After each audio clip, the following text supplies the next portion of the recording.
I don't know why I'm laughing. I do. I know exactly why you are. The Jerry Anderson Podcast with Jamie Anderson, Richard James, and Chris Dale.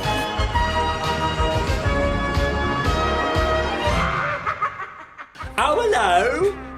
What was that? Well, that was my Alan Carr impression that you said I should do. Of course. You'll only know that if you watched the very end of the last podcast. If you didn't, then... If you don't, then you just think Richard's having a bit of a funny turn.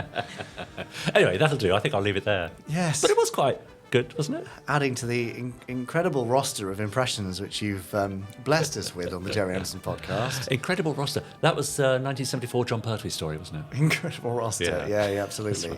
Right. Anyway, enough of that. Jerry Anderson Podcast. Richard James. Jamie Anderson.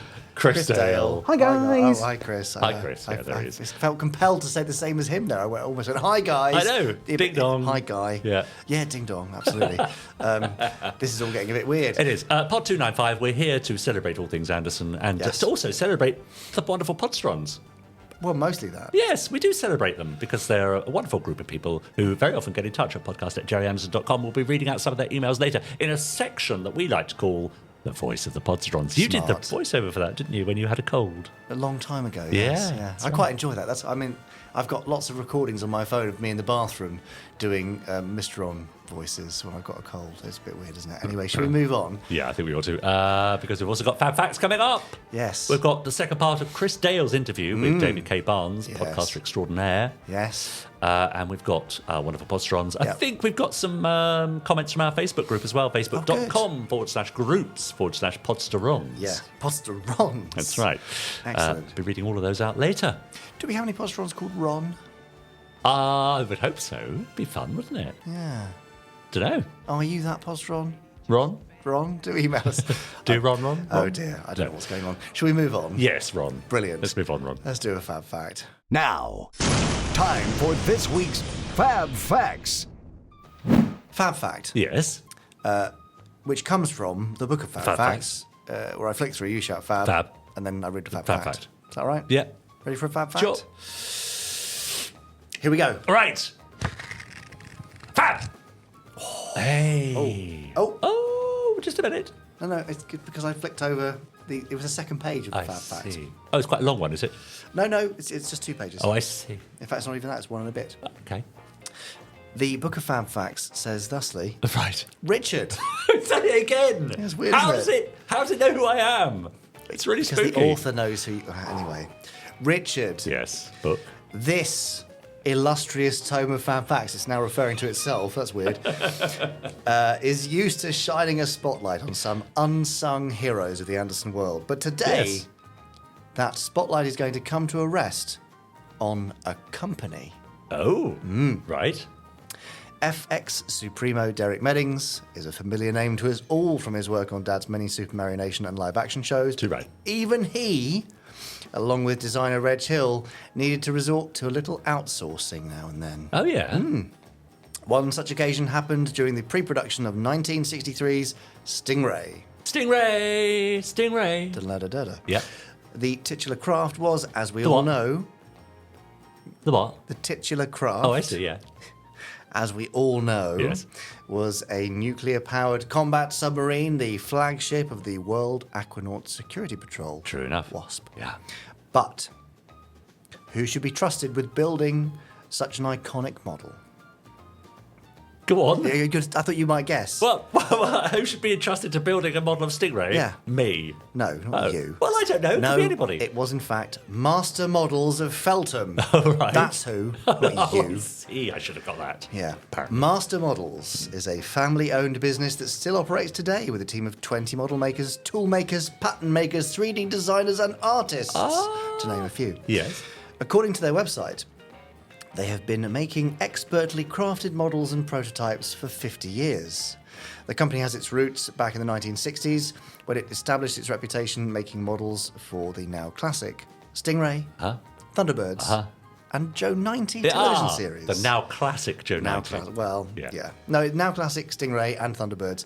And Joe 90. Right. Yeah. And since this podcast has strayed into the realms of video... What? The book even knows that? Yeah, it's very good, isn't it?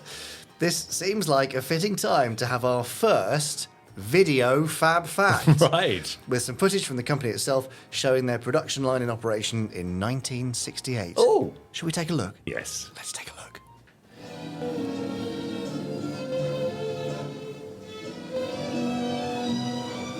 Futuristic stuff, too. The AGM company also makes the ingenious space vehicles for TV's Thunderbird series and other puppetry adventures. Real working models which can fly between planets and dive below the sea.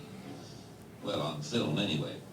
Hey. Well, on film anyway. On film anyway. I like the way that it said Thunderbirds and other shows. As Quite well. right, Yeah, too. yeah. Yes. Yeah, interesting. Well, if you didn't see the video version because you're listening to the podcast, Yeah. in that we saw Thunderbirds 4 and 3, as well as Joe 90's Jet Car. Yes. You can see the full clip on their website, mastermodels.co.uk. Another example of Dad's work and imagination providing gainful employment to people in the local area. Something like That's that. good. It's like a Is that- Pathé News voiceover. Yeah, Very good. yeah, You're thank you. multi-talented, aren't you? Well, I can do Mono-talented, two let's things. say. Micro, pico-talented. Yes.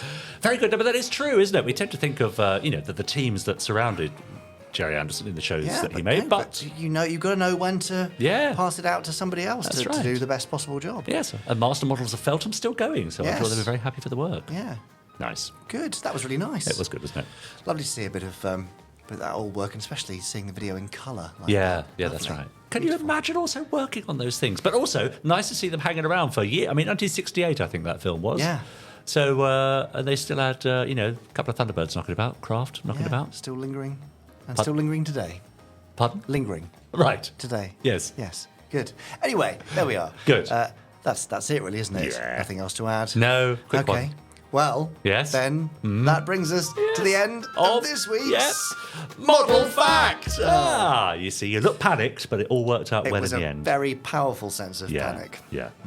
Now, having done that, Yes. I'm just trying to segue into the next section. Right.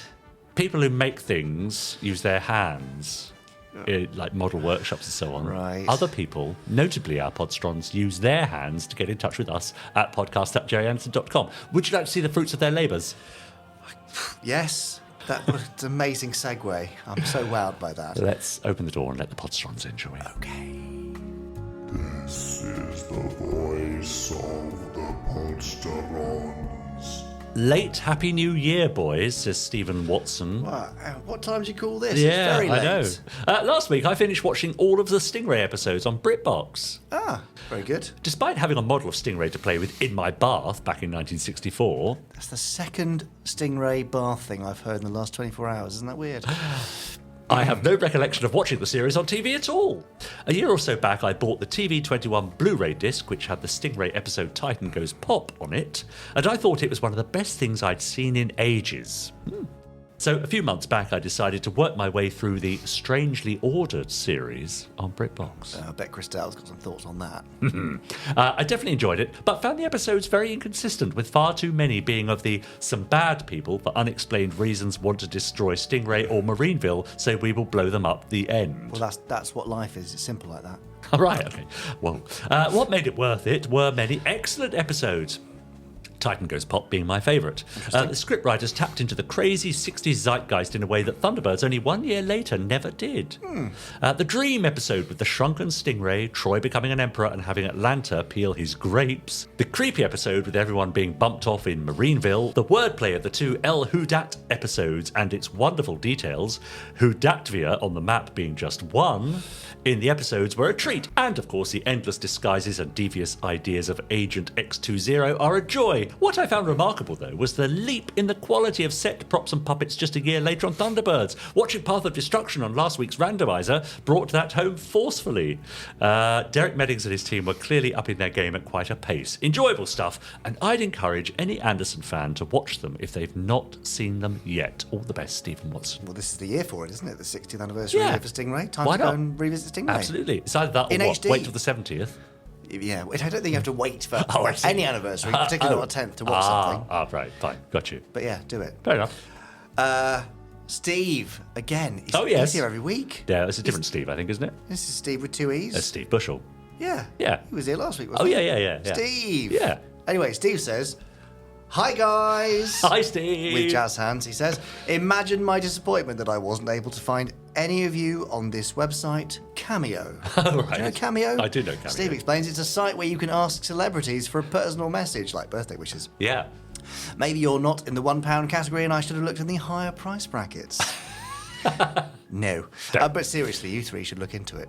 Wishing you a prosperous new year. Prosperous indeed. Well, that'd be nice, wouldn't Yeah, it? no, we're not on Cameo. No. Have you considered being on Cameo? In my darkest hour, I've thought about it. Yeah. I think I might even have signed up for it once or twice. Really? And then unsubscribed. Because it's just like, what? Who? Yes, one why? step away from OnlyFans, isn't it? Really?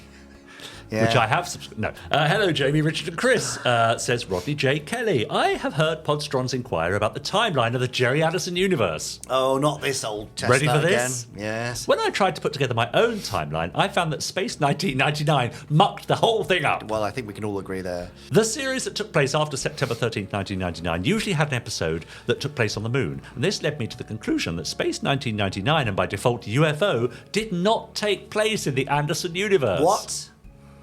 It's my opinion that Space 1999 took place in the Blade Runner Alien universe. Here's my reasoning. Okay, All right, don't standing by. poo-poo it yet. Poo-poo it later. Standing by for poo-poo. First, in the canon films, at least the ones I've seen, not only is the moon not shown in either okay. Blade Runner or Alien, I guess, Okay. but none of the characters talked about. So, Okay. no one in Blade Runner talks about characters from Space 1999. Right. Okay? In these storylines, the moon would have been a major source of raw materials. Furthermore, the loss of the moon could have been a contributing factor to the environmental breakdown shown in Blade Runner. Okay. It is also appropriate that the explosion that pushed the moon out of orbit was due to an industrial accident. I haven't played the Alien-based computer games, and there are 2 Alien programs currently in production, so I don't know if these will fit in with my conclusion. Thanks for your time, Rodney J. Kelly. Well, that wasn't a bad explanation. I so like it. I will withhold my poo-pooing. Right. And Not for too long, I would hope. No, It's very no, bad but, for you. But for now, I will say that that's an interesting Okay. theorem. Hold the poo-poo. Yes. No. Definitely. Great. Yeah, no, I do like it. I particularly like the fact that he reasons that because no one in Blade Runner mentions people from Space 1999, it must be part of that universe. But no. But does he actually mean? But none of the characters talked about it, as in the moon. Is that what he actually Not them, means? as in the characters. No. That's None of the characters talked about. Not only is the moon not shown, but none of the characters talked about it. It. I see. But they don't mention Commander Koenig either, and the reason they don't mention him is because he's gone. That fits. Does that That's make what I it thought. fit? I'm. Yeah?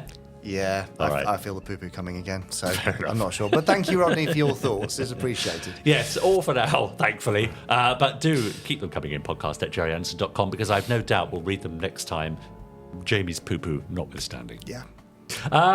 Rodney J. Kelly has reminded me, a little Yes. initial in his middle of his name there. Oh. That seems to be all the rage. Yes, because Rodney J. Kelly is just one step from Rodney K. Jelly, and thereby introducing the K as the interstitial initial Yes. that we have in David K. Barnes. Here's David K. Barnes. Okay. David is an award-winning writer of scripted comedy and drama and creator of the critically acclaimed podcast sitcom Wooden Overcoats. As a scriptwriter and series consultant, his credits include productions for Audible, Big Finish Productions, BBC Sounds, Hat-Trick Productions, and ITN. He likes quirky comedy, fancy cakes, lots of velvet, and of course, all things Anderson. It's David K. Barnes. What are you doing here again? What am I doing here? I'm having a nice little chat with you. Fair enough. That's Hooray. fine. That's our first question. We are talking about all things Jerry Anderson, particularly love of Thunderbirds and Captain Scarlet and special effects and music and brains and that horrible scene where he was buried in the desert up to his neck. Yes. That's traumatizing television for children. That isn't it? is indeed, and that Desperate has been Intruder. one of that has been played on the podcast before. was gonna say, Someone mentioned that as one of their the earliest two things in the memories. episode, one brain's up to there, and then the professor looks exactly like Des Lynam. Yes. And then he gets like beaten up, and I go, oh my God, the Hood's just beaten up Des Lynam. And It's terrible, That's a yeah. reference to the kids. Anywho, speaking of old clips, though, we are going to open this episode with another clip from Thunderbirds. And it's going to be a clip that people are familiar with, but it's from one of your favourite episodes, from one of everyone's favourite Yes. episodes. Let's roll a clip from what this Trapped is. in the Sky. Ah.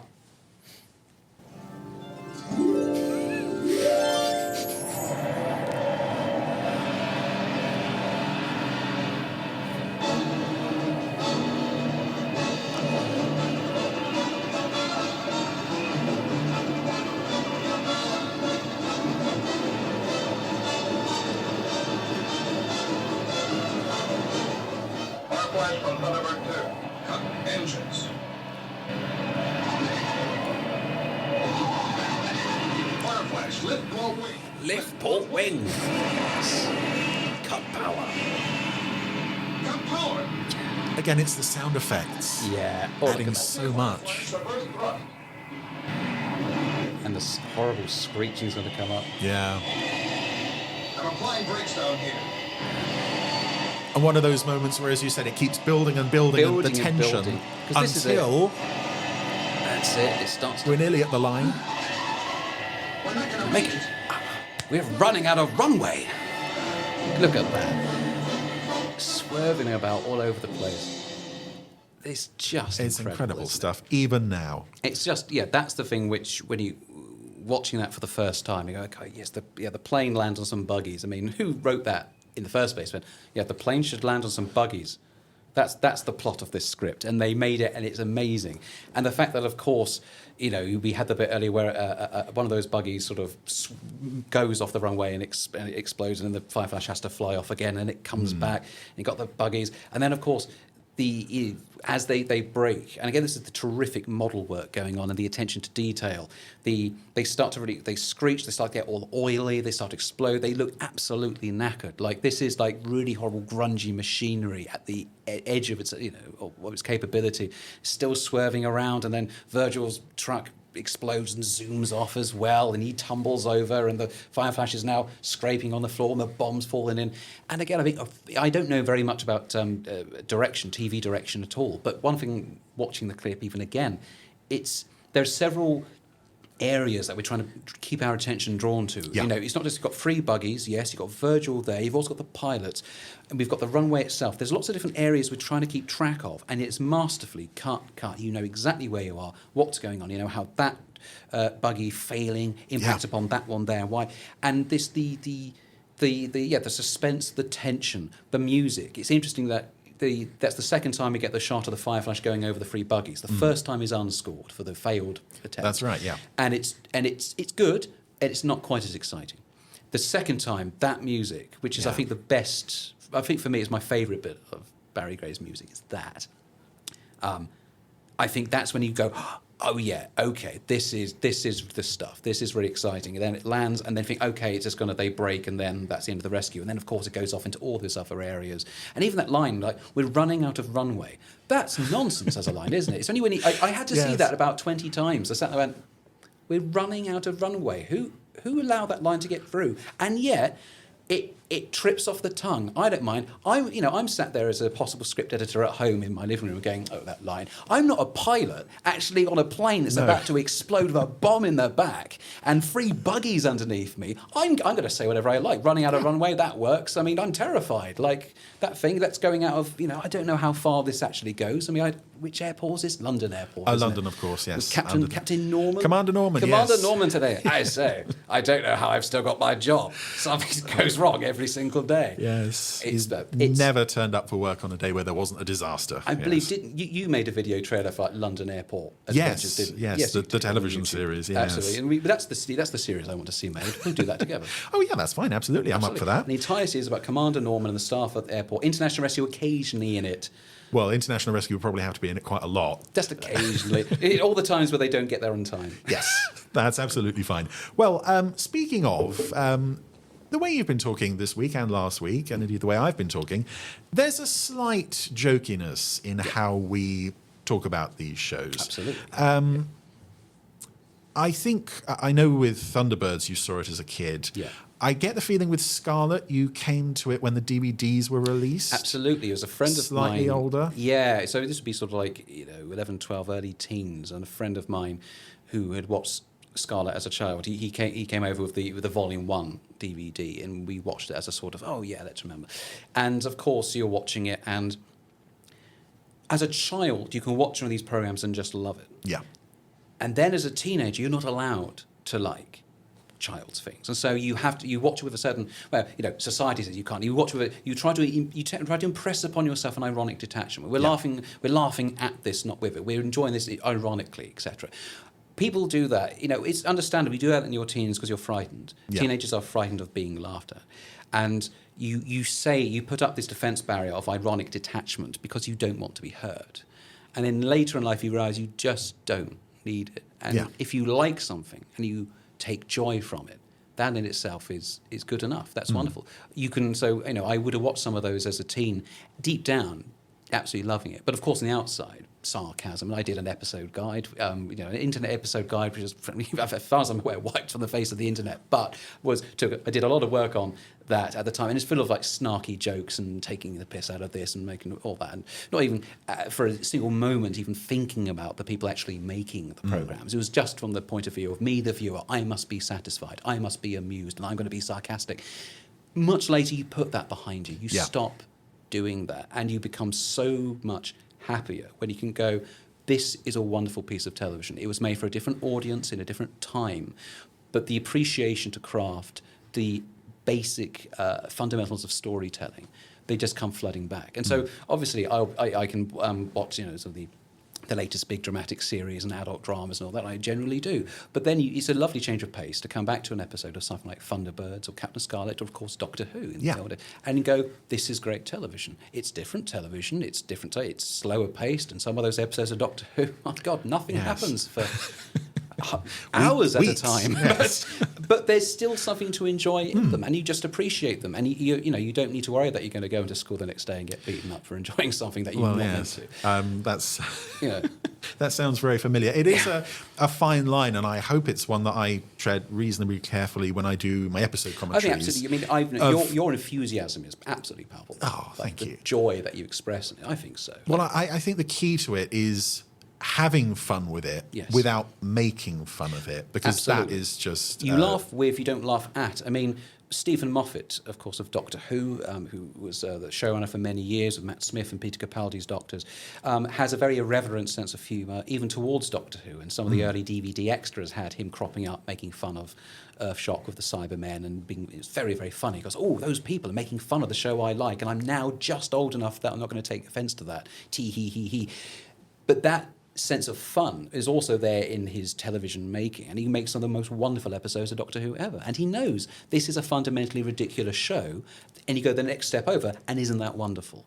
If you get tripped up at that first step of isn't this silly, you won't get anywhere, and it's just a sad, miserable place to be. But if you go further and go, and that's what's so wonderful about it, and that's why I think I now appreciate things like Jerry Anderson's programs in the same way, not the same way as a child, but on that same sort of level. Yeah. You cut out the middle bit where you're a bit, I'm trying to define who I am and all that, and now you go, I don't care. It's just great, isn't it? And I must say, I've always had that sense of that because I've known you for 20 years, and whenever we've spoken about it, I've always had that sense of you of a genuine joy and enthusiasm. Absolutely, yeah. And I think hopefully the listeners and viewers get that as well. I'm sure they do, because I get that. And of course, you make fun of bits because it's from a position of love, and it's from a position of fundamental respect for the craft, for the joy of the program. And the people who made it all in the first place. Now, having said all of that, we are now going to put our words to the test with a clip of your favourite Anderson character. We won't say his name beforehand, but here he is at perhaps the peak of his powers. Let's take a look.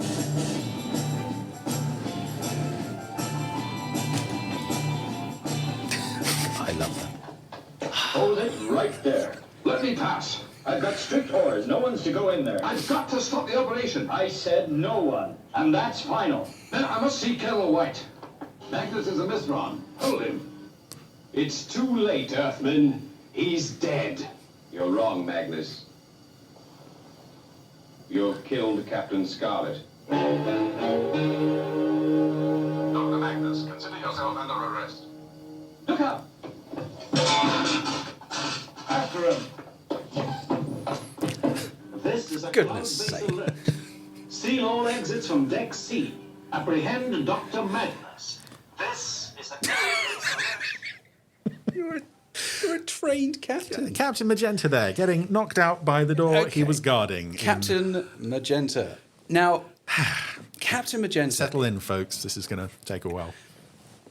See, he is so excited to have solved that particular case early on. From looking at a newspaper, that's the one where everyone's going, I'm going to kill time. What does that mean, kill time?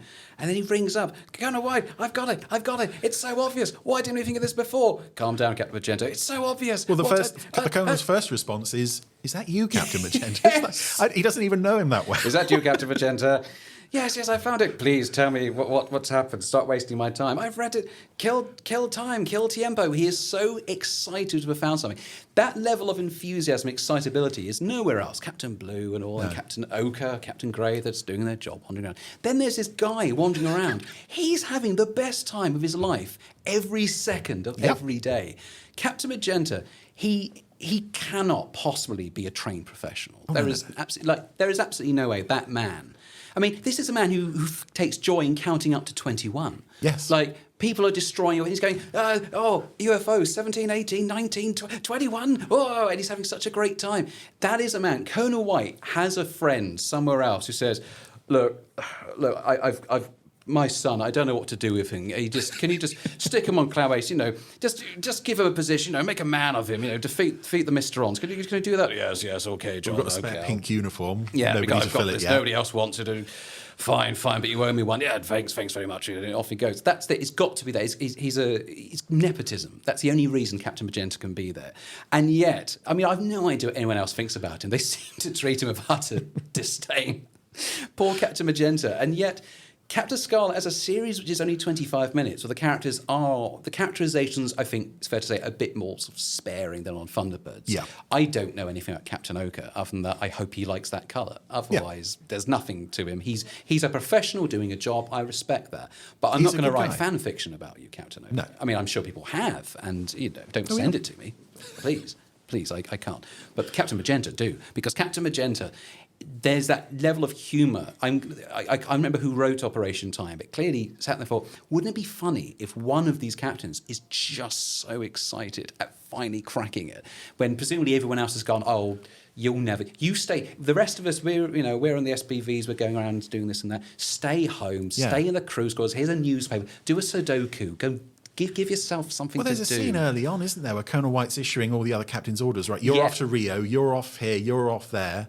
Magenta's downstairs. He's just reading the paper. Nothing. He's got nothing. All the angels have been shot up. He's just there by himself. And the number of times we see him, he just usually at roadblocks. Yes. Out in the middle of nowhere on a sort of English country lane. And go, oh, the villain will never go down there. Just put him there. And then they do, and he goes, and he shoots, misses, falls over, knocks himself unconscious. And they go, what are you doing here, Captain Magenta? It's incredible, and it's one of those things where you look at it and I don't think it was intentional. Yeah. But it's one of those things where once you've got the DVDs and such and you have the opportunity to look back, all of this evidence mounts up to this exceptionally incompetent, but nonetheless totally exuberant individual. And I think that's what, for me, makes it particularly funny, is that when there's a comedy moment in, say, Thunderbirds, everyone's in on that joke. Like, if Gordon, go and repair that television. Oh, here I go again. Ha, ha, ha, ha, ha. And, oh, Parker's done something funny. Ha, ha. We're all joking. And some of those work and some you go, you're over-egging it a bit. But fine, I understand. It seems to be a joke that only the writer and the voice actor are aware, of. No one else making that program is aware that this man is a liability. This is a top secret base. Yes. They are the front line protecting us from total devastation from an alien race. He's manning the communications and doing this and that, and what's going on? What is Lieutenant Green is that? He's just a lieutenant, and he's got far more capability. He must be sat there going, what have you got do you know how much work I put in? I'm always sat here at my desk. I'm first thing in the office every morning. Colonel White's over there being angry and swirling around on his little spinny chair. I'm here, and I've got all this stuff coordinating the safety of the planet. And there's a captain over there who's trying to learn how to count. What's he doing here? You've given him a weapon. This incompetent man has got a gun with bullets in it. Which we've just seen there can be stolen very easily by any passing doctor who... I mean, the only way that would work is if the villain ran off and discovered, oh, hang on, this is a toy gun. Yes. And then you go, oh, that's, of course, if I'd stolen Captain Blue's, I could have killed someone, but this is actually made of rubber. But it's astonishing that the character is there, and it's a very peculiar, quirky bit of comedy, which is not shared by, I think, anything else in that show. Aside from possibly Colonel White being a bit doolally at times. Yeah. Oh, and the episode, of course, there's one where the Mysteron's plan is, you know what? We could just spike the champagne. Yes. If we make them drunk, put our circles over the bottle, look, they're going to They're going to send a nuclear bomb out. We didn't have to. We could have done this. Weeks straight ago. away. Yeah. So this is the voice of the Mysterons. Drink the champagne. Trust us. No, we're giving up. Fair play. Off you go. He. They could have done that at any time. That humour is in there, but it's bizarre that Captain Magenta is a character in a Jerry Anderson series allowed to run riot, and the voice. I said Gary. Was it Gary Files? Yes. You did an interview with him, I think. Yes, well, it's in my Secrets of the Secret Service book down there on the floor. He says he will always try to find the humour in any character he's given. And he did, because that's something where excels. the I know how hard it is. The enthusiasm on audio is in those heightened emotions, and he does it. It's that's as much as I mock the character. It's a brilliant vocal performance. Oh, yeah. And the direction, and you can tell the other voice actors are in it. The guy playing Colonel White, who's can't remember the actor's name. Donald Gray. When he used to say, he goes, "Is that you, Captain Magenta? Please slow down, Captain." You can tell I've had it up to here with you. It's been such a long day, and now you, my cousin's son, who I didn't want here, is now babbling at me out a newspaper. What do you want? And he goes, how angry must Colonel White be that? He's actually got the answer. He was so prepared to say, "Get out, leave my base." Going, It is quite telling that you don't actually see the response on the screen. As soon as he gives the answer, they cut away to something else before the Colonel completely blows his top. Absolutely furious. Go, he's managed to sort of, he's justified his salary for another year while Lieutenant Green is still there waiting for a promotion. That I'm never going to give him. He works 7 days a week, Lieutenant Green. Absolutely. He is 20 hours a day, 7 days. Give him a promotion. Yeah. Please, I'm begging you. I'm not sure why I'm begging. The British late government, please. We're going to set up a petition. Oh dear. This is what this show brings out in us, and in particular, Captain Magenta. We are not alone. It's been nice for me to discover this over the years. Absolutely. As people have got DVDs and Blu-rays, Yeah. There is a new appreciation for this character. There is. Yeah. To the extent where I think you can buy, or you could buy the Spectrum pistol with a special magenta branding. They didn't make many of them. No. So They're collector's items. Don't give him a gun. No, definitely not.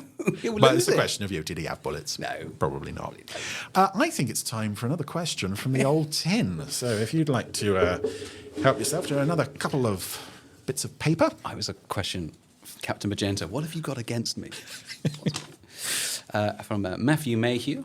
Hello, Matthew. Has there been an episode of any Anderverse show where you went, "Wow, I did not expect that ending"? Actually, yes. Now, Thunderbirds, for all I love it, you can usually assume that they will save the day. Yes. Mainly because they always do. Now, Captain Scarlet, I remember when I was sort of watching it, even for the first time, that first volume of the DVDs. And I must admit, episode 1 of Captain Scarlet has always confused me. I think that's why it took me a while to get into it. The fact that the hero is then the villain, and then he gets defeated, but he comes back, and I couldn't quite work out. It's odd that the hero of the series is a villain for episode 1. So it took me a while to get into it. It's unusual, yeah. And I went, okay. Winged Assassin, I think, is episode 2. And you go, okay, we're going to get back into it. No, he's on their side, and they didn't lose last week. They've got this together. The president was ultimately saved, and they're going to save this guy from, I think, some sort of air military type thing. And then, of course, at the end of the episode, spoiler alert, the person they're protecting is blown up and killed. I believe like a plane crashes into the he's in a little plane that then crashes into a plane, and then it spirals off and explodes. And they all sit there and go, "Oh no." Yeah. Oh dear. And I thought that was surprising. After, 32 episodes of, unequivocal success from International Rescue, suddenly these guys come in going, right, going to try and save the world from Martians. We better get this right. Okay, we save the president. This is their second target. Let's make sure we get this. No, he's just been blown up in front of us. And what's strange is that it is a nothing of a character in terms of audience attachment, but you still feel something because you've not seen anything like that on Thunderbirds. I think we only see, as much as we see that character, we see him sleeping in a hotel room, and an assassin gets killed by Captain Grey, I think. Yeah. I'm glad Captain Grey is, again, justifying his salary. He has to save that bloke. Sadly, it was wasted because later on, I think he gets put into like an oil tanker as a sort of like decoy vehicle. They do a good plan. I'll give them that. Good plan to protect this delegate. and they get all this and doing all this and that, and they get him on his little plane, not the big plane. And then, of course, the Mysterons take over a massive plane, and then I think it tears away from the airport, and the tunnel that would let people on explodes, and that goes off, and there's all this going, and they shoot the wheels out, and the plane tips over, and they go, yeah, the day's saved. And the little plane goes... and you go, so it was all for nothing, all of that work. Absolutely. And that was the point I genuinely went, oh, okay, that is really interesting. And I think throughout Captain Scarlet and the Mysterons, there are only a few episodes where the Mysterons unequivocally win. But it is really interesting, the episode 2 of the show they do. And then I think the next one's the Big Ben. Big Ben Strikes Again. That's it. And a few episodes where there is a win, but it's still by skin of the teeth. There is that danger to Captain Scarlet, which isn't quite there in Thunderbirds, which makes it a more prickly show, I think, and all that the not as much humour in there. But it's very interesting. That is a very interesting show. So that's why I keep thinking, if I did my own Captain Scarlet, I mean, Captain Magenta would be in it much more. Of course, yes. But I keep that level of danger where you don't know from week to week, are they actually going to win? And I think that's very brave for what is meant to be a children's programme, that level of darkness. Yeah. Yeah. Absolutely. One more question you've got there. It's like long one. Now, this is a deep cut. Oh, dear. Steve Bushell. Hi, Steve. I've read that you have a script where Detective Columbo winds up in ancient Rome and investigates the murder of the Emperor Domitian. I do. This sounds fantastic. When are we likely to see or hear it? Second addendum. Oh, just one more thing. Like Columbo. Just one more thing. Tell Richard not to keep his sandwiches in the Space 1999 lunchbox between guests. It makes the questions sticky. So that's advice to you, Richard, over there. The viewers have spoken. Make sure to not put your lunch sandwiches. I mean, there's a jam donut in there, but not sandwiches. Oh yeah, that's from last recording. But no, it's true. At university, when I was writing my stage plays very hurriedly for a cast of actors who frankly deserved better, I studied ancient history. That was my degree. I did ancient Roman history. In fact, one of my more recent projects is a comedy podcast series about ancient Rome. I'm going to plug that, may as well. Yep. Cry Havoc, Ask Questions Later, or just Cry Havoc, is a series about Julius Caesar's been killed, and now Mark Antony and Octavian Caesar are in charge of Rome and the Republic, but they have no idea how to run it, and it's falling apart, and it's a total mess. It's sort of like the thick of it set in Rome is sort of the general pitch that I did there. So I've always loved ancient Rome, and back at university, one of the projects which we had to do was drawing upon ancient texts and creating like a sort of an ancient-style biography or some sort of newspaper story about this. Do a newspaper story about an ancient Roman conspiracy. And I said, can I write a script? And they went, yeah, all right, not a long one. But I said, about 10 pages. I went, okay, yeah, sure. And I went, okay. And I think they expected me to write like a sort of news report as a script. This is just for coursework. It wasn't filmed or anything, just coursework. And I sent it back. And I decided I wanted to have Columbo in ancient Rome, just investigating a Roman emperor and assassination. And him going, how much did you pay for that toga? Oh, yeah, okay. All this, wandering around.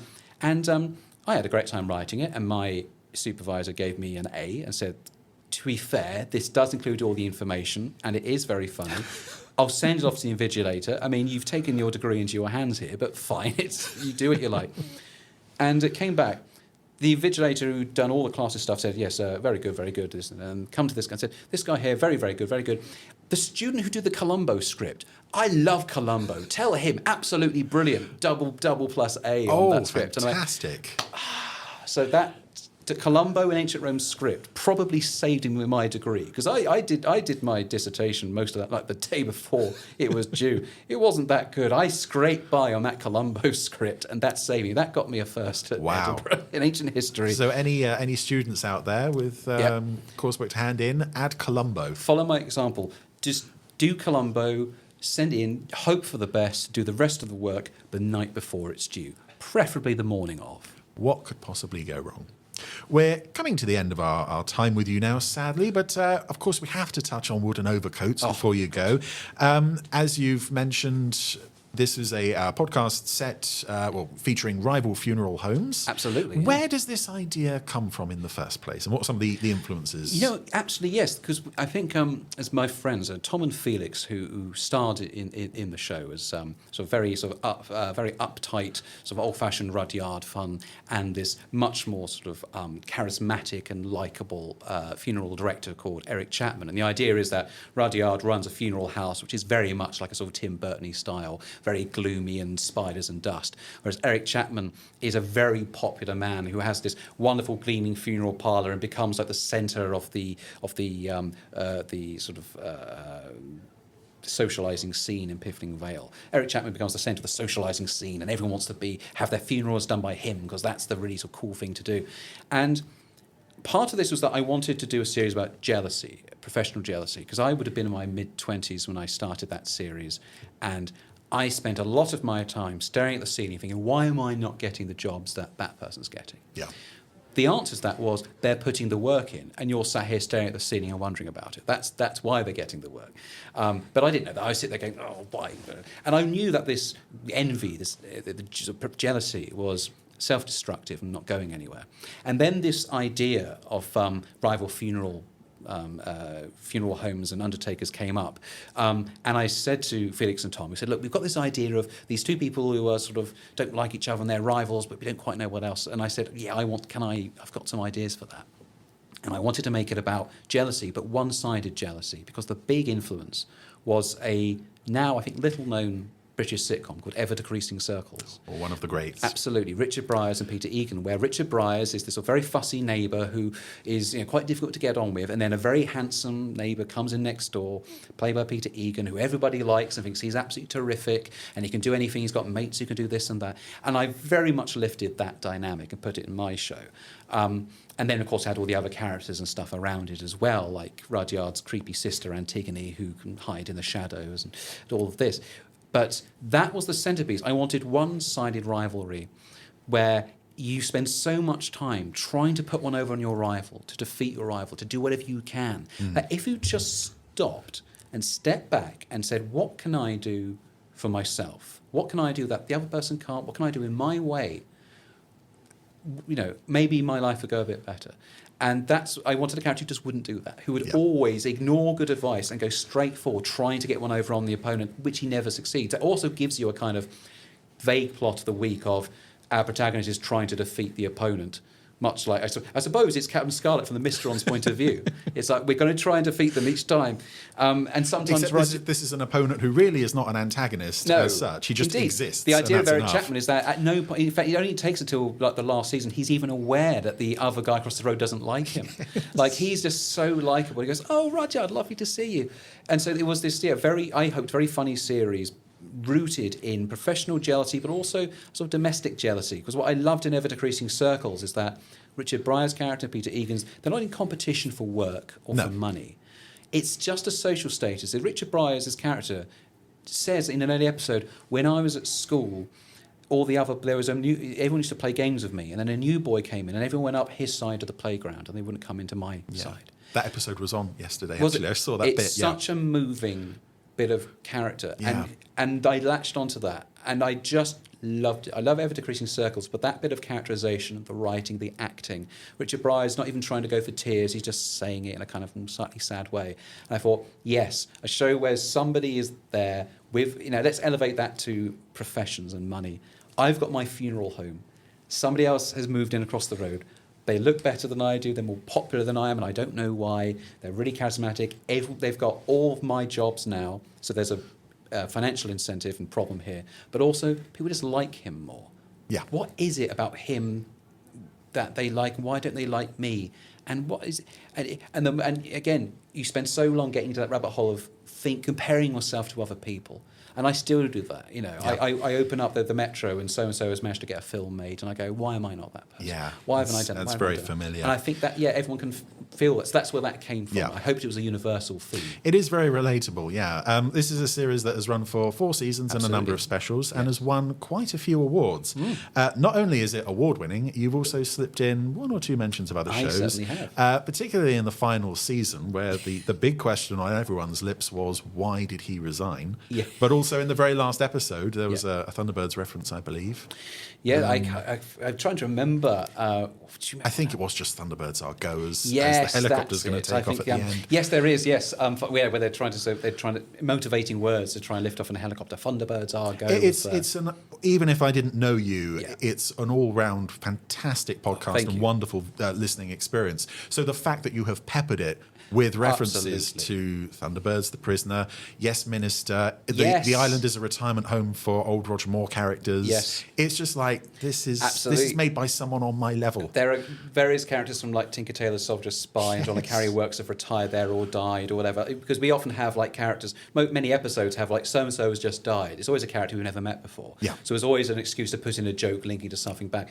I do believe that like Eric Chapman and his funeral home, at one point he does a funeral for the Persuaders. Yes. I know that. They're Yeah, both up they're in there that. in a They're dead. cryogenic Yeah. suspension, waiting to be buried.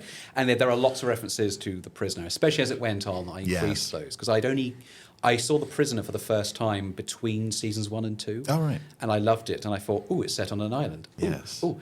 So I love. In fact, I had there are a lot of references to Doctor Who, so much that people I hadn't met before come up to me after shows when we did them live and say, "That is that a reference to Doctor Who and the Deadly Assassin Part 1?" It was. Oh my God, I knew it was. And then suddenly it's the unspoken Doctor Who fan code, and then become a friend of mine for many years, and everything else. In fact, there's with no spoilers, there's an unseen character in the last few episodes who is named after an old flatmate of mine, who works for a character only ever referred to as the Baron. The Baron. The Baron. What's this a reference to, David? It is a reference to a series called The Baron. The Baron. The Baron, by Terry Nation, and a series that I don't believe anyone has ever actually seen, but it certainly exists. It does exist. Does I've got exist. at least 2 copies of it. And Two copies? Two Oh. copies, I know. It's terrible. They should have done the Blu-rays. I would have got those. Oh, we were so close to the Blu-ray. So close. R.I.P. Oh. Network. Oh, Network is just Network. a tragic loss. It really We are was. very near the end of our time with you, but we do still have 2 questions in there, and then we will head for our quick fire 5. I do it. Okay, so this question here from Paul Hyder. Hello, Paul. Favourite cake? Oh, this is the big question to end on. And this does change. This changes from day to day. You know what? I'm going to cheese it. At the moment, I think it's any cake that I've just made. Because Right. I've just started baking a year ago. I've seen some lovely pictures. Yes, Absolutely. they do look Something- very appetising. I love cakes. I love cookies. I'm a bit, you can give me the finest sort of, steak and all that in the world, and I'll eat it, and it'll be lovely, etc. But I'm not really excited until I see the dessert.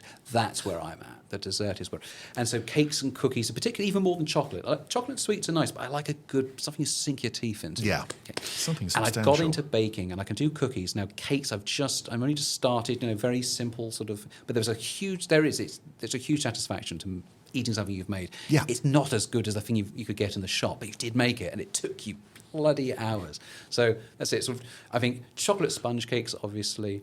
That's the classic. Any yeah. kind of sponge, angel cake, I'm a sort of big fan of as well. Cream slices, actually. I'm so hungry, Chris. Can we get David something? Please. Is that possible? No. I don't know if they do cakes here. Bakewell tarts. Oh, If there's a you've just Tesco around the corner. Yeah, but, if you've just got like a jam donut tucked away in your pocket, then I'll take that. But Last and question. Who's this from? This is from Adam Walker. Congratulations on the recent award. Oh, cheers.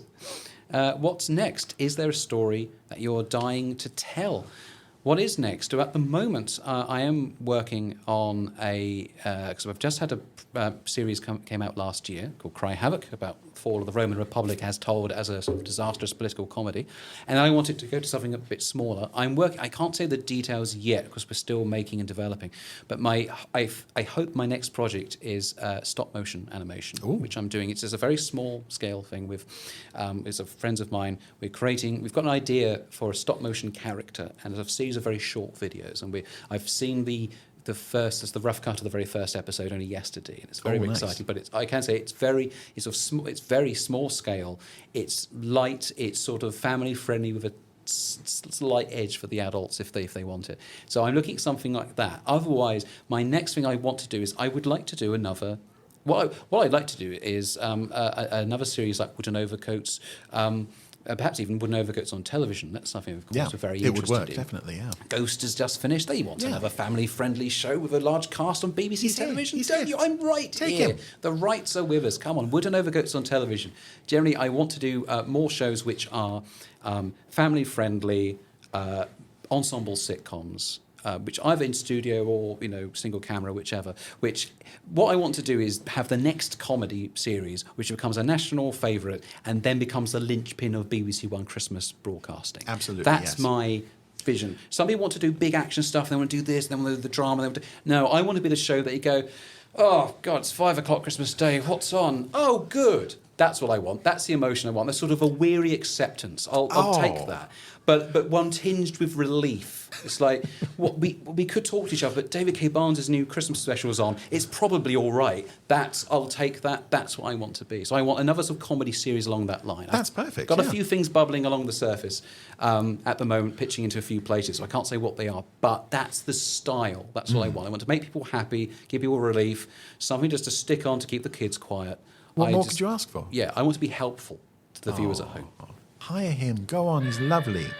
Oh, that noise that we just heard brings us to the end of our interview and to a little something that we call Quick Fire 5. There's 5 questions with either or answers. Yep. So, whose life story would you most like to dramatise? Spectrum's Colonel White or London Airport's Commander Norman? Colonel White has more scope. Colonel White, He does, yes. yes. I think so. There is something in Commander Norman. But it's a double act, him and Captain Magenta, and they're solving crimes. Oh, I like this. I definitely like this. Who would make a better Prime Minister? The Secret Service's Father Stanley Unwin or Spectrum agent Captain Magenta? They're both so incompetent. I think Father Stanley Unwin, I get the thing that he's not going to immediately push the button for the nuclear bombs. Yes, They think the always nuclear good. codes are safe of him. They are not safe of Captain Magenta, No. especially the button's shiny. Like, Oh, yeah. we're doomed. Yeah, forget that. Who would make the finest cakes? Grandma Tracy or Lady Penelope's cook, Lil? Oh yes, I remember Lil. I get the feeling that Grandma seems to actually care more about not smoking directly into the batter. Yes, So that does probably help. Grandma, though I do recall putting accidentally. Isn't there an episode she accidentally puts homing beacons in her cake and everyone has Yes. to move around? Yeah. That sounds dangerous. So you take your life into your own hands. With either Indeed, of them. yeah. Grandma, It's very dangerous. I guess. Who would be the most efficient henchman for Captain Black? Yes Minister's Bernard Woolley or Wooden Overcoats Antigone Funn? Oh, I want to see both of those. I think we can stretch the point if you do I want to think we see can. both. Captain Black and Antigone Funn, and Bernard Woolley is the third person there in the back who occasionally leans in with a gag. That's Yes. the series. Okay, I'll have Perfect. that. Okay. I want that. Finally, you've been asked to join the ranks of Spectrum, Yes, whether I you have. like it or not. have. And you can pick your colour from the Dulux colour paint range. So are you Captain Sapphire Splendour Hmm. or Lieutenant Butter Biscuit? As tempted I am by my taste buds igniting at the last one, it's Sapphire Splendour. My Sapphire God, I've Splendour. never known I wanted an identity more than right now. It's a great name for a series as well, Captain isn't it? Sapphire Splendour. Yeah. Fantastic stuff. And on that note of Splendour, that brings us to the end of this week's interview with David K. Barnes. David, it has been an absolute personal So pleasure for lovely. me. And lovely to see you again. Yes, and you. I hope to see you Let's- again in 20 years. Yes, we must Absolutely. do this again We must do. when we're doing the 5 p.m. on Christmas Day Absolutely. podcast. Of course. God, it was so nice. Thank you very Oh, much. thank you very much for coming, ladies and gentlemen. David K. Barnes. Well, thank you. What a lovely pair they are. Yes, and David K. Barnes is a nice chap as well. Absolutely. yes. No, David and Chris, excellent. Yes. What a nice thing to enjoy, a different kind of dynamic of conversation. Absolutely right. And Chris was telling me earlier that they've known each other a couple of decades. Really? Yes, but this I think was only the second time that they've met in person. Isn't that strange? But lots of emailing and tweeting and Yeah.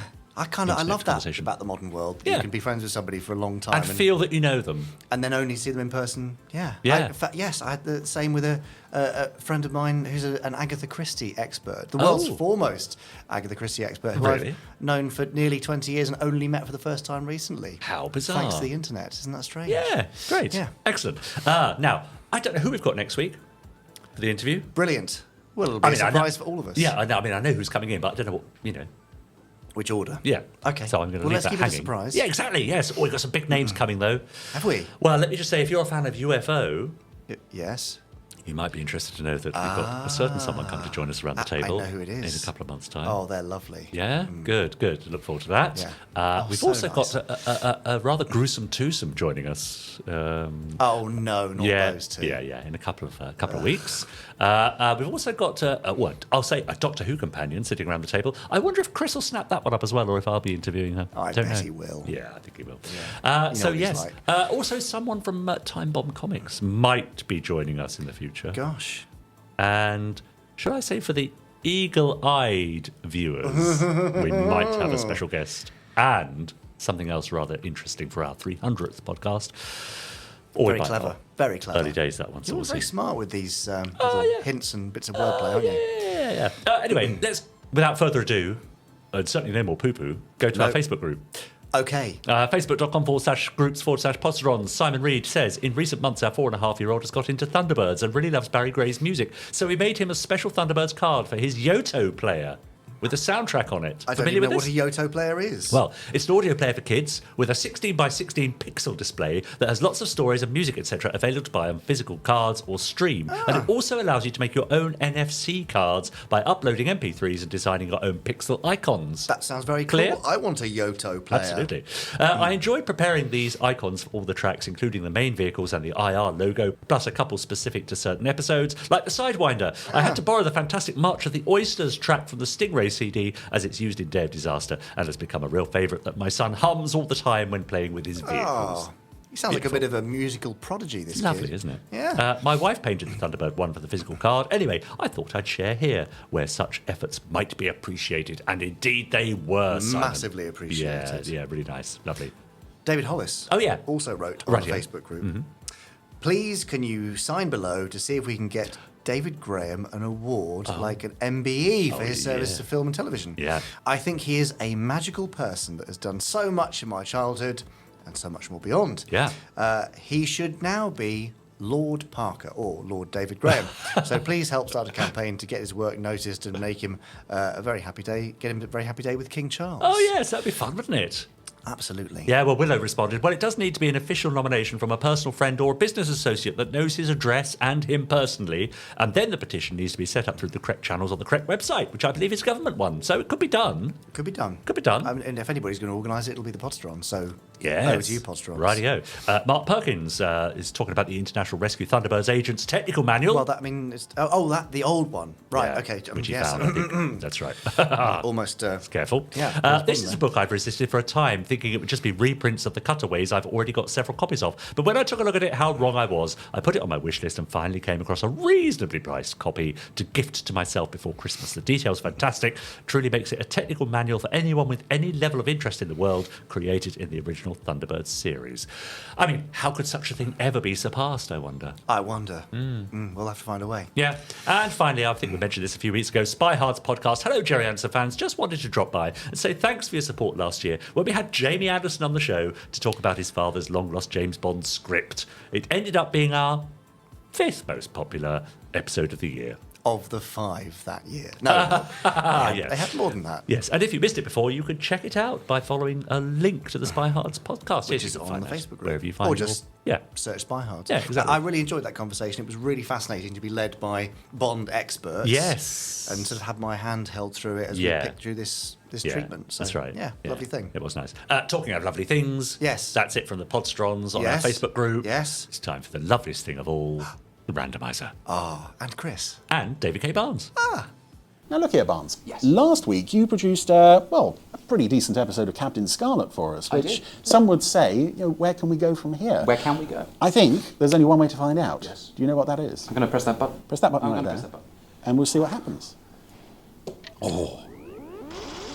Some masterful button pressing there, if I do say so myself, even though there's no need for me to say so. What have we got here today? We have here, I believe, the very first episode The very of first. The Secret Service. My goodness, that's a case for the Bishop. After Captain Scarlet had his first screening in the podcast studio, we're now back with another series that hasn't been seen on the podcast since we moved to the studio. This is The Secret Service. First episode of which opens with an entirely live-action teaser. And I wonder, and it's not in the script, but I wonder if this was at some point meant to be partly supermarionation, because there's a shot of a puppet. It's the same puppet that played Major Gravener in Treble Cross, that blonde one who looks a bit like Captain Black, as a security guard standing in a corridor at night. And I can't place it to any episode of any show, but it would fit this pre-titles. But instead we've got all live action. With a bit of voice work from Sylvia and I think Jeremy Wilkin. So, yes, it's an unusual pre-title sequence for a Supermarionation show that it is all live action. We've got another safe being broken and we're taking the Healy XK20. Vitally important mini computer, I think.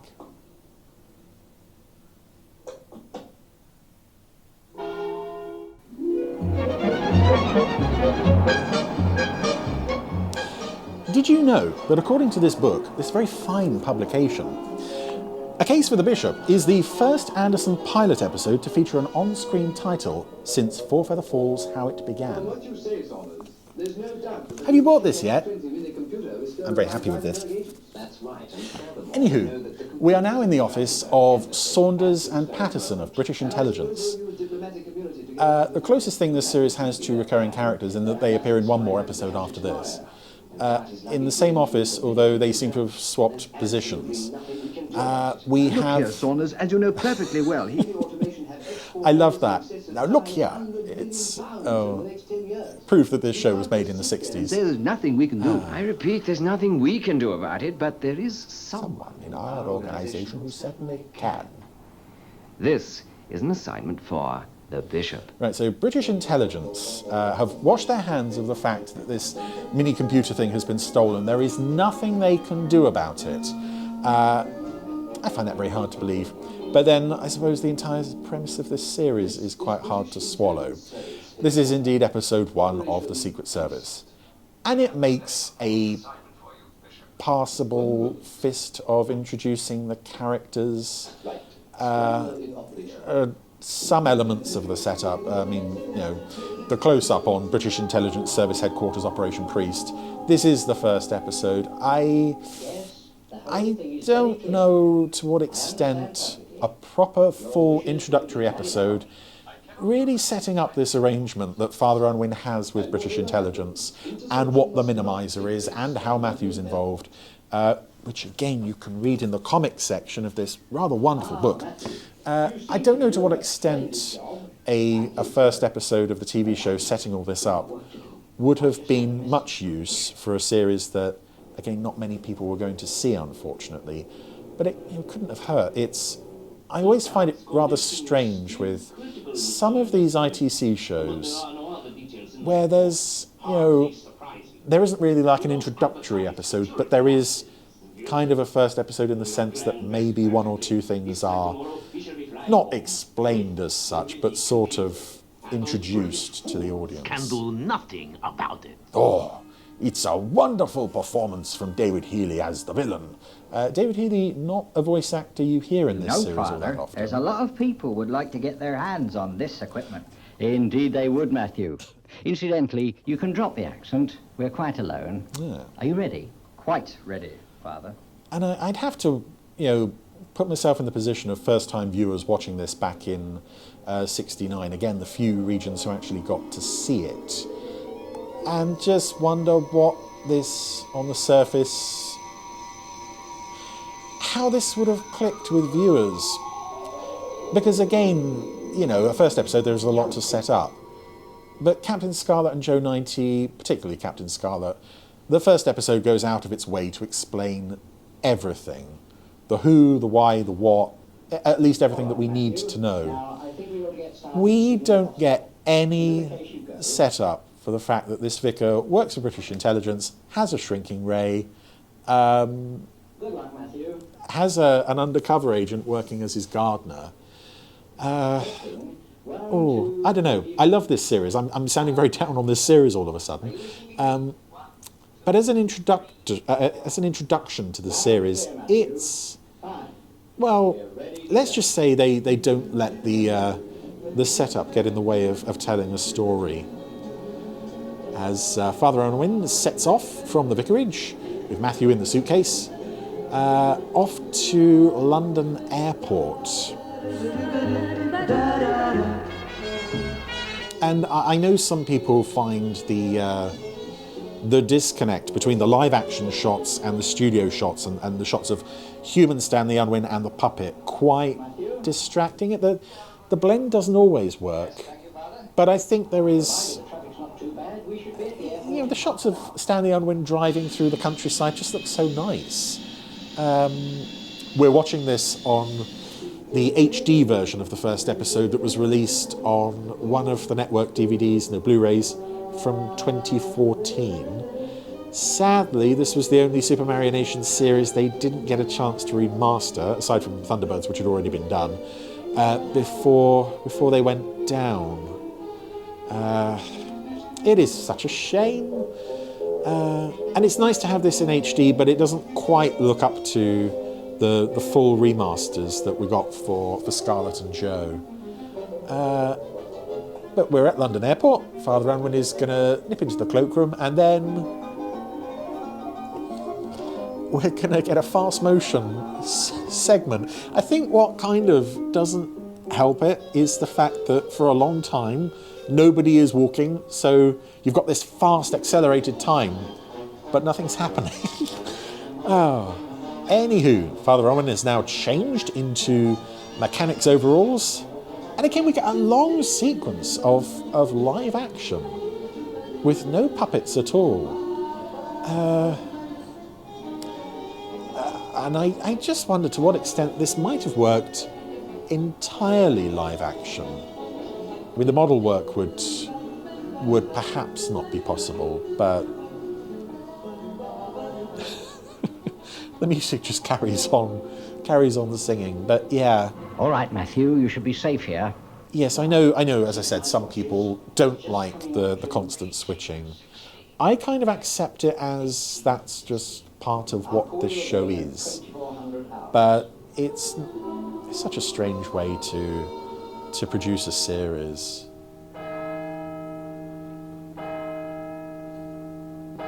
And there are elements of this that work tremendously well. I really like the idea of a secret agent vicar. I'm not even averse to the fact that it's Stanley Unwin. He's a very nice, likeable, warm presence in this show. Your information was correct. There is no work in progress here tonight. All right, Matthew. Now you know what to do. Yes, Father. But I also love the image you get with this, and that's a cracking shot of the puppet looking out onto the model stage. But I love what you get with this show. I think it happens more than once, where Matthew is out in the field doing something important, and he's relaying all this information to Unwin, who's just in bed with his sleeping cap on. Engines. And one of the cowlings is... He'll do his bit for King and Country, but he's got a strict bedtime. The next check call, 0900 hours tomorrow morning. Good night, Father. Good night, Matthew. And the Unwin puppet sculpt is also just a beautiful piece of work. It really captures the look of the actor. And another beautifully decorated home as well.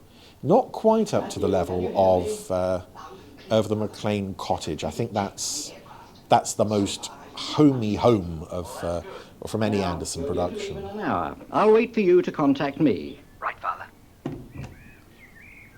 And there she is, Mrs. Appleby, another very nice looking character. Modelled on, I believe, Christine Glanville's mother? No, Mrs. Appleby. I was talking to someone far, far away. Yes, that'll do. I was talking to Mr. Snrub. Engine starting, Father. We're taxiing out for takeoff. Thank you, Matthew. Call as soon as you're airborne. It's also nice with the Matthew puppet. Unlike Father Unwin and the Bishop and Mrs. Appleby, Matthew had appeared in previous shows. He started out in Captain Scarlet. Only a few roles, mostly quite minor. I always like it when you see, it happens in Joe 90 with Shane Weston as well, where you see them someone who's been in the puppet rep company for ages suddenly get given a main role. Very well. I shall be joining you shortly. The time has come. Oh, don't be so morbid, Father. And a lot of under control stuff in this episode so far as well. I was talking to someone up there. Where the puppet's being worked from below. There's no visible strings on Unwin there, certainly. I think there is one on Mrs. Appleby there. The under control stuff, I think they also really perfected through the course of these shows. In the early days of Captain Scarlet, it can look a bit stiff. You normally sense when a puppet is being worked from below. But by this point, there's some really nice body language moments in these shows. Can stop us. Oh, nothing except a little man in a protective suit.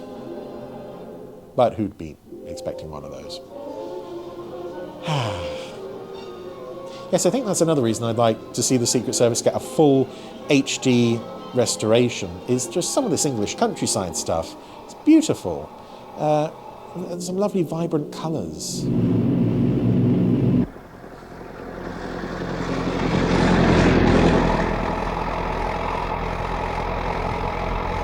Matthew, according to my calculations, you should now be over Oxford. You're exactly right, Father. How about you? Are you on schedule? Yes, Matthew. It's also a great time capsule at certain points of 1960s Britain. I don't think that aerial shot was specifically filmed for this episode, but it's still nice stuff anyway. And here we go. This is the scene, the pivotal scene, I think, of the series. You either get this or you don't. And of course, this is the point where Lou Grade said, "Forget it, we're done." Prosecuting you for exceeding the speed limit. Quite so. You're not obliged to say anything. It's a lovely character, this policeman, who stops him. And using evidence. Ah, yes. Righty scribbly in your bookery. All uttery words, speed of your pen slowed must deceive my eyeball. I didn't quite catch that, sir. Yes, it's Jeremy Wilkin playing the policeman, and he gets a lot of the bemused people that poor old Unwin has to deal with over the course of the show. You do? Right. Well, unfortunately, Matthew is trapped in the engine's all rotating rows. Rotating rows? Yes, that's the rotating engine bolt. You spell it E-I-N-G, Hengy bolt. I mean, I have this scene committed to memory, and it's utter nonsense. Engie bolt. Correct. Engie bolt. Now, this is causing a vibrail in his eardrums. It might crash your lollipad. We must get there before it's too late. It's a matter of life and death. Yeah. I wish I could have been a fly on the wall when Lou Grade saw this. You know, it is one of those legendary stories surrounding the Anderson shows, in much the same way of, this is not a television series, it's a feature film, which supposedly he said about Thunderbirds. How far behind should... It just... Well, with a bit of luck, I should still make it. Yeah. Particularly with a police escort. And I don't think the Unwinnies is that much of a problem, that you couldn't have gone back in and just removed it if you really felt that strongly about it. I think there's probably just Lou Grade is looking at this and thinking, who does this appeal to? Obviously, there's a lot of people like us out there who really enjoy this, completely accept it for what it is. Flight Alpha X-ray. But in a mass audience, this is a very strange idea to throw at them. Turning to London. Roger, Alpha X-ray 140. There's Captain Oka, flying the Dreisenberg Airlines plane. We're turning back. What's happening? I will find out, Your Excellency. In fact, I believe this puppet has appeared on like Secret Service merchandise. I want to say there's a DVD release or similar out there with that pilot in place of Matthew. I'm flying on too. Okay, Father. Yeah, it's very strange. The mistakes that companies who don't know better make with packaging sometimes. This very casual sabotage of the engines is quite shocking. After you've seen so many scenes of Super Mario Nation heroes racing to save planes, now we have this deliberate sabotage. You stand by for emergency landing. Roger, Alpha X-ray 140. And that presumably is the same airport control tower set that they were using, I think, as far back as Thunderbirds. You can always recognise the shape of the windows and if the shot is zoomed out far enough, the shape of the walls. So Father Unwin has now arrived at Oakington Airport. No, he hasn't. That's the police car with Father Unwin. This is where Matthew's sabotage is going to cause the plane to divert to. For whatever it was you're supposed to be on time for, sir.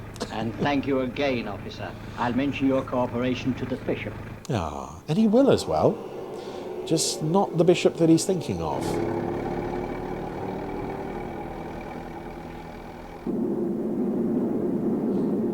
So with 2 engines out of action, the plane carrying the Dreisenberg ambassador and the stolen computer is heading back to Oakington Airport.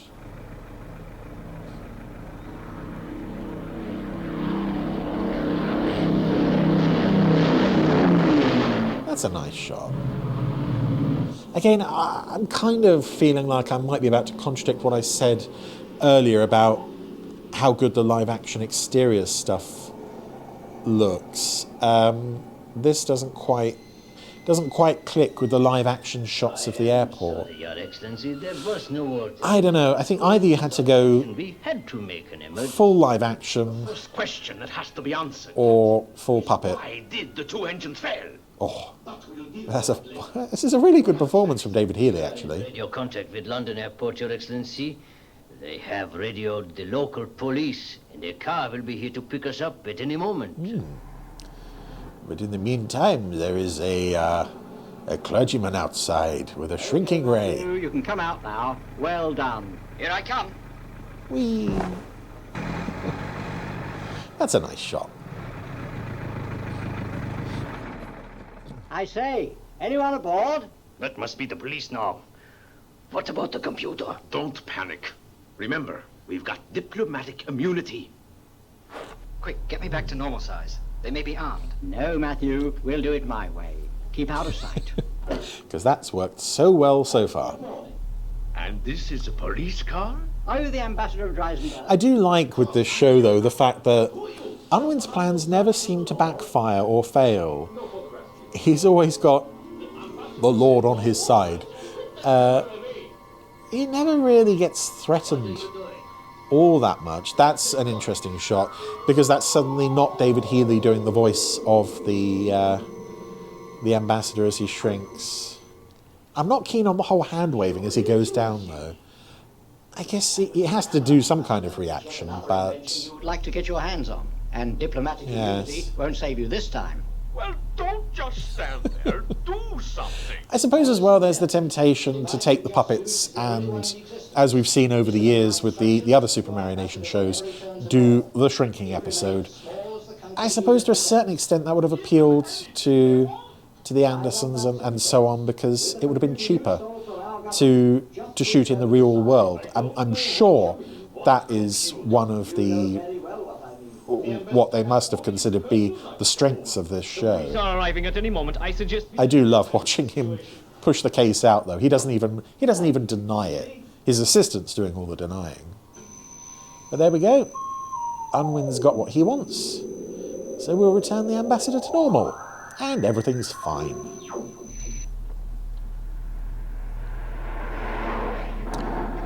Unwin departs as the police arrive. Yes, these cars suddenly look very small. Are you the ambassador of Dreisenberg? I am. I've been... Again, that's not David Healy. I love that line. Just, are you the ambassador? Or is that other plane over there? I want that computer. Ah, poor policeman. Yes, he's been freed of his car now.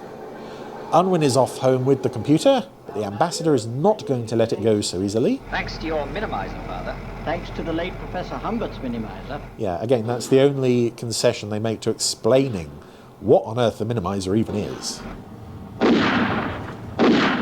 Father! It's the ambassador and his aide. They must have stolen the police car.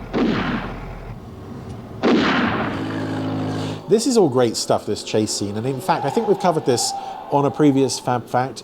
This is how they wanted to open this episode, with just this preview of a scene from later in the story. And the idea was to hook viewers by making them think, oh, why is this police car chasing a parish priest Why are they shooting at each other? I'm going to have to keep watching this to find out. I'm glad they didn't go that route.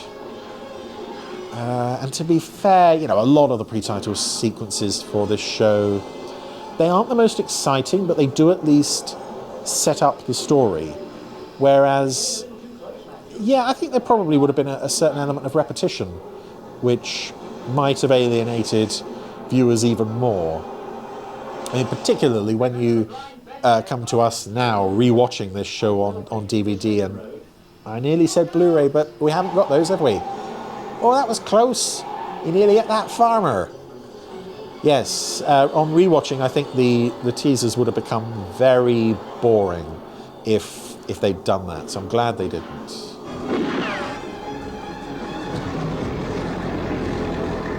Are there any of you out there watching this who? Some nice stunt driving there.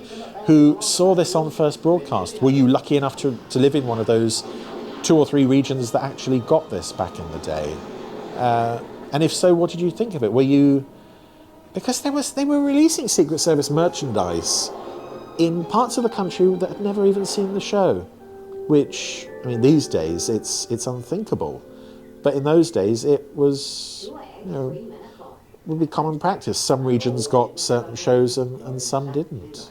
I wish you thought I was right about Matthew.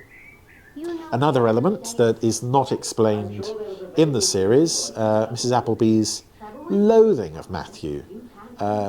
Again, not explained on the show, but it is explained in this rather wonderful book. It's in the first comic strip here. That'll explain everything for you. I kind of wish they'd dramatised that, to be honest. There's Captain Magenta. And I suspect, who else is in the audience there? Yes, I think that's Mrs. Harris from Joe 90. That also looks a lot like Sam Loover sat next to her. And possibly the woman in front is Rhapsody Angel.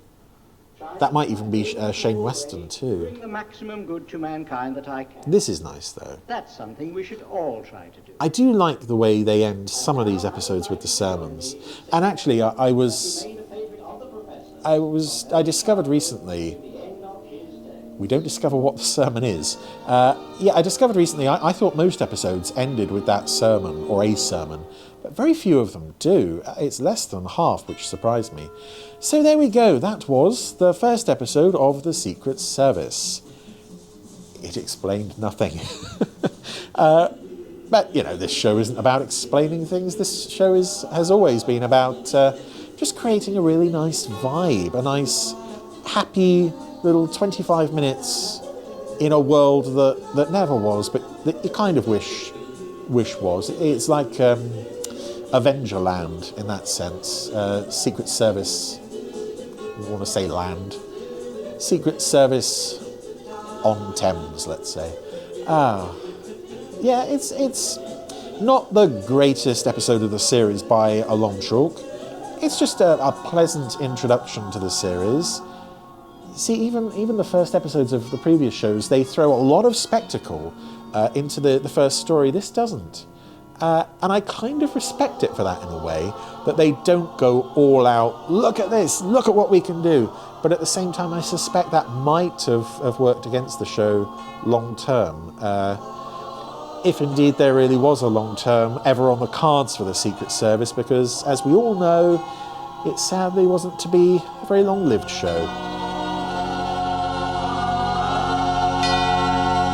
Doobie-doo. That was me singing the oh, was it? thing. I wasn't singing it, I was just saying it. Yeah, there we go. First episode. Very Secret sweet. Service. Yeah.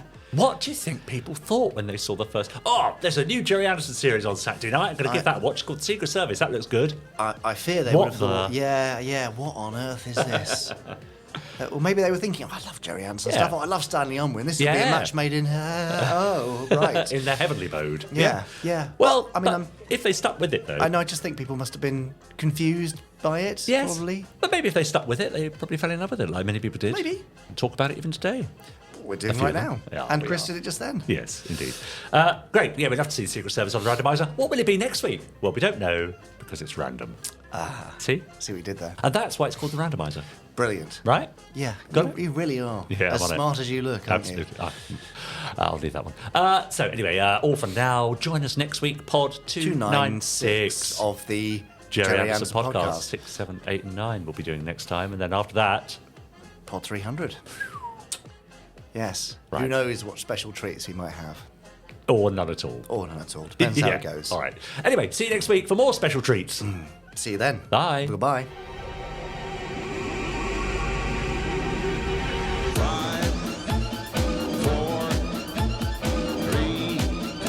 1. Let's get started.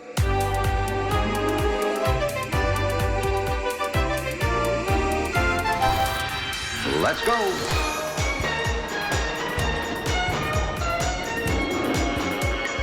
Spectrum is green.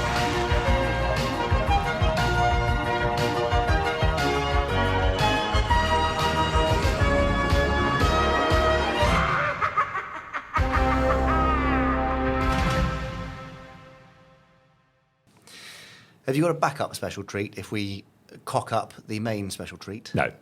Brilliant. Well, we're just going to be back here for 300. Yeah. The usual nonsense. Yeah. What better way to celebrate 300 podcasts than just doing it the same old way? Right. Why not? Yeah. So no other plans. Imagine anniversaries around your house are great. I mean, I might bring a cake or something. A cake? Yeah. Just for yourself? Yeah. A little French Not gonna fancy? share it. I don't like French fancy. Do you not? No. Too What's sweet. wrong with a French fancy? No, I would probably go for a Tunnocks tea cake. Oh, okay. Now you're talking. Is that cake, though, officially? Well, it's called cake, but then Jaffa cakes. We that's should have asked. These are the questions that Chris should have asked David K. Barnes. Yeah, it's the old cake and biscuit thing, the Yeah. VAT, isn't it? Gosh. Well, we tackle all manner of things here on the podcast, We'll never know. don't we? So- Yeah, we do. Biscuit? Cake. Oh.